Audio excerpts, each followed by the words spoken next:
Alhamdulillah Alhamdulillah hamdan nahmaduhu wa nasta'inuhu wa nastaghfiruh wa na'udzu billahi min shururi anfusina wa min sayyiati a'malina may yahdihillahu fala mudilla lahu wa may yudlil fala hadiya lahu asyhadu an la ilaha illallah wahdahu la syarika lahu wa asyhadu anna sayyidana Muhammadan abduhu wa rasuluh la nabiyya ba'da.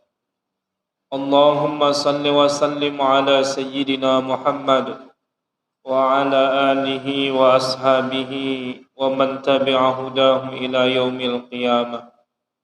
Amma ba'du fa ya ibadallah usikum wa iyaya bitaqwallahi wa ta'ati.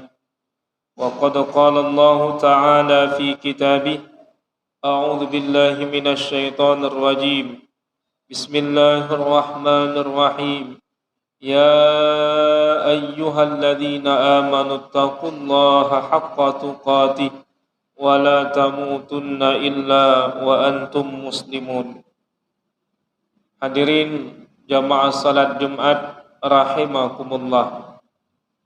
Satu ketika ada seorang datang kepada Rasulullah sallallahu alaihi wasallam.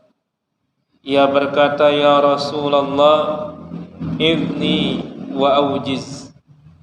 Wahai Rasulullah, berilah pelajaran kepadaku atau berilah pesan kepadaku, tetapi dengan pesan yang singkat saja, yang tidak panjang-panjang. Faqala Rasulullah sallallahu alaihi wasallam, maka Rasulullah sallallahu alaihi wasallam bersabda, "Idza qumta ila salatika fasalli salata muwaddi'." Kata beliau, apabila kamu mau melakukan salat, maka salatlah seperti salat orang yang bakal salat terakhir kalinya. Salat perpisahan, salat yang terakhir. Wala tatakallam bikalamin ta'tadiru minhu ghada. Dan jangan kamu berbicara atau jangan mengucapkan satu ucapan yang bakal membuat kamu menyesal nantinya. Wajma'il ya'sa mimma fi aidin nas. Dan berputus asalah dari apa yang ada di tangan manusia. Atau kama qala sallallahu alaihi wasallam. Hadirin jamaah salat Jumat rahimakumullah. Di antara mukjizat Rasulullah sallallahu alaihi wasallam, beliau diberikan oleh Allah Subhanahu wa taala kemampuan yang disebut dengan jawami'ul kalim. Beliau diberikan kemampuan oleh Allah Subhanahu wa taala untuk berbicara yang sedikit tetapi memiliki makna yang sangat luas. Beliau diberikan kemampuan oleh Allah Subhanahu wa taala mampu berbicara dengan bahasa yang padat yang mengandung banyak makna dan hikmah-hikmah. Hadirin jamaah salat Jumat rahimakumullah. Ini hadis yang singkat. Ketika ada orang yang meminta nasihat, meminta pelajaran kepada Rasulullah sallallahu alaihi wasallam, tapi dengan catatan jangan yang panjang-panjang mungkin karena dia bisa lupa dengan nasihat itu. Maka Rasulullah pun memberikan 3 nasihat, memberikan 3 pelajaran atau 3 pesan-pesan, 3 wasiat. Yang pertama kata beliau, apabila kamu mau sholat, maka sholatlah seperti orang yang bakal terakhir kali melakukan sholat. Yang dimaksud adalah lakukanlah sholat itu dengan sebaik-baiknya. Jagalah solat dengan sebaik-baiknya, karena orang yang bakal melakukan solat terakhir kalinya, seandainya dia tahu bahwa itu adalah solat yang terakhir baginya, seandainya dia tahu bahwa dia hari ini akan sampai ajalnya, bahwa dia akan meninggalkan kehidupan dunia itu pada hari ini, dan dia diberikan kesempatan untuk melakukan solat, tentu dia akan melakukan solat dengan sebaik-baiknya, karena dia tahu itu adalah peluang atau kesempatan terakhir baginya untuk melakukan solat. tentu ia akan menjaga solatnya dengan baik. Ia akan jaga syarat dan rukunnya. Ia akan jaga khusyuan di dalam solatnya. Ia akan jaga kualitas solatnya, sehingga ia berharap solat yang terakhir kali itu menjadi penyelamat baginya. Solat yang terakhir itu diterima oleh Allah Subhanahu wa taala. Solat yang terakhir itu menjadi sebab rahmat dan ridhonya Allah Subhanahu wa taala. Maka pesan Rasulullah sallallahu alaihi wasallam yang pertama, bagi yang tidak mau mendengar pesan yang terlalu panjang, maka beliau cukup dengan 3 pesan ini. Yang pertama, jagalah solat dengan sebaik-baiknya. Jaga waktunya, jaga pelaksanaannya, jaga kuantitasnya, jaga juga kualitasnya. Hadirin jamaah salat Jumat rahimakumullah. Kemudian pesan beliau yang kedua, yaitu menjaga lidah, menjaga lisan. Beliau bersabda, la tatakallam bikalamin ta'tadiru minhu ghada. Jangan berbicara dengan pembicaraan yang bakal membuat kamu menyesal besoknya. Artinya kita diperintahkan oleh beliau untuk menjaga lidah kita ini dengan sebaik-baiknya. Jangan berbicara kecuali yang baik-baik saja. Kalau kita tidak dapat berbicara yang baik, maka lebih baik diam saja. Sebagaimana dalam hadis yang lain Rasulullah sallallahu alaihi wasallam bersabda, "Man kana yu'minu billahi wal yaumil akhir." Siapa yang beriman kepada Allah dan hari akhir, falyakul khairan aw liyasmut, maka hendaklah dia berkata yang baik atau diam saja. Kenapa? Karena perkataan kita ini, lidah kita ini disebutkan oleh Rasulullah sallallahu alaihi wasallam dalam satu hadisnya yang lain, termasuk salah satu di antara 2 yang paling banyak menyebabkan orang masuk ke dalam neraka. Rasulullah sallallahu alaihi wasallam pernah ditanya tentang apa yang paling banyak menyebabkan orang masuk ke dalam neraka. Maka beliau menjawab, yang paling banyak menyebabkan orang masuk neraka adalah lidah atau mulut yang tidak dijaga dan kemaluan yang tidak dijaga. Hadirin jamaah salat Jumat rahimakumullah, mari kita jaga lidah kita untuk tidak berbicara yang tidak baik, untuk tidak berbicara dusta, untuk tidak ikut menyebarkan kedustaan, untuk tidak melakukan ghibah, untuk tidak melakukan fitnah, untuk tidak melakukan provokasi, untuk mengajak orang saling membenci satu sama lain.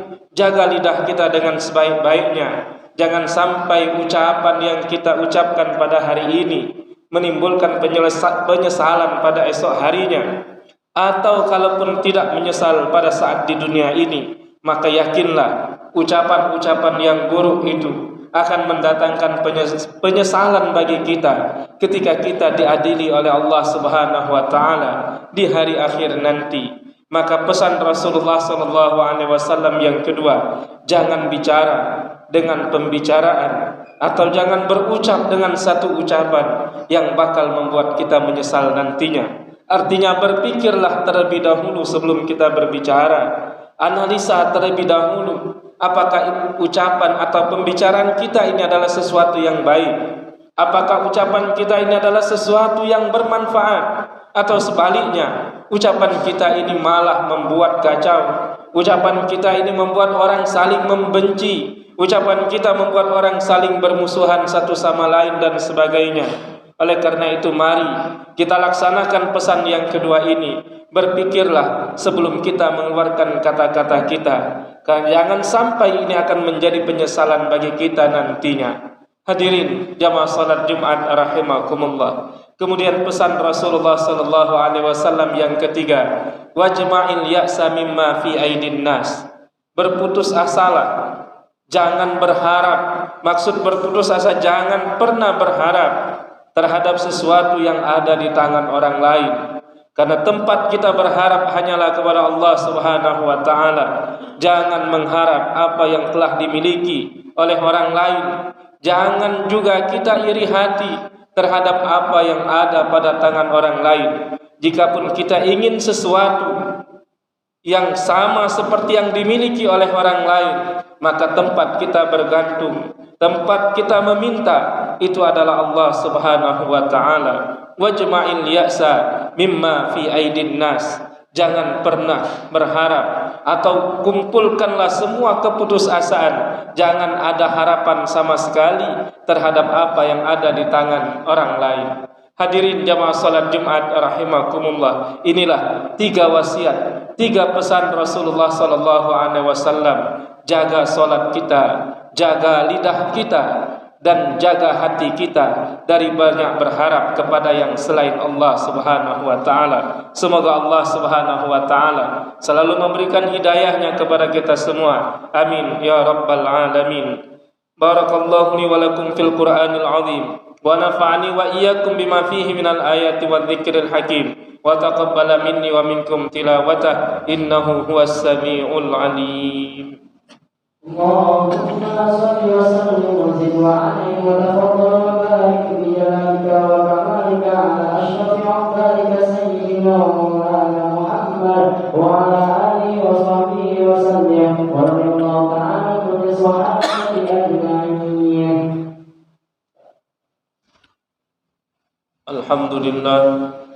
Alhamdulillah hamdan katsiran kama amar. Asyhadu an la ilaha illallah wahdahu la syarika lah irghaman liman jahada bihi wa kafar. Wa asyhadu anna sayyidana Muhammadan abduhu wa rasuluh sayyidul khalaiqi wal bashar. Allahumma salli wa sallim ala sayyidina Muhammadinil mukhtar wa ala alihi al-athhar wa ashabihi al-akhyar. Amma ba'du fa ya ibadallah, usikum wa iyaya bi taqwallahi wa ta'atihi faqad fazal muttaqun. Wa'lamu anna Allah amarakum bi amrin bada fihi bi nafsi wa thanna bi malaikatihi al-musabbihati bi kursi faqala ta'ala wa lam yazal qailan 'alima inna Allaha malaikatahu yusalluna 'alan nabi ya ayyuhalladzina amanu sallu 'alaihi wa sallimu taslima. Allahumma salli wa sallim 'ala sayyidina Muhammad wa 'ala ali sayyidina Muhammad. Allahumma ighfir lil muslimina wal muslimat wal mu'minina wal mu'minat al ahya'i minhum wal amwat innaka sami'un qaribun mujibud da'awat ya qadiyal hajat. Rabbana zalamna anfusana wa in lam taghfir lana wa tarhamna lanakunanna minal khasirin. Rabbana atina fid dunya hasanah wa fil akhirati hasanah wa qina adzaban nar. Wa sallallahu ala sayyidina Muhammad walhamdulillahi rabbil alamin. Ibadallah, innallaha ya'muru bil 'adli wal ihsani wa ita'i dzil qurba wa yanha 'anil fahsya'i wal munkari wal baghi ya'idzukum la'allakum tadhakkarun. Fadhkurullahal 'azima yadhkurkum washkuruhu 'ala ni'amihi yazidkum wa la dzikrullahi akbar wallahu ya'lamu ma tasna'un.